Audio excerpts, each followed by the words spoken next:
Today I'm going to be talking about the basics of b-hopping and how you can implement them into your ranked games. If you don't already know how to airstrafe, I would recommend going to watch my other short before this to make sure that you have that knowledge. Now that you know how to airstrafe, I'm going to be explaining b-hopping. B-hopping is a combination of hitting airstrafes and sequential perfectly timed hops on the ground to gain momentum. In order to hit these perfectly timed hops, I would recommend going into your settings and making sure your jump is bound to scroll wheel.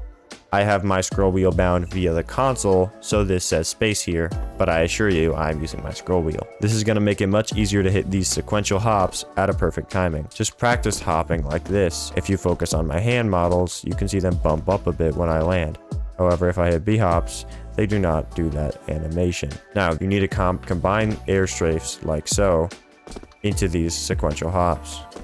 Now, although this is not perfect b-hopping, this is about as good as you can consistently get. You can get better, yes, but it's hard to do this consistently because of how small the window is to hit this. The best way to actually use this effectively in games is to use any elevated surface to hop off of. This is going to give you consistent gains in speed, and especially using something like a slope is going to as well help. As you can see there, I use this slight slope in the landscaping to make myself get a little extra speed. Same with here.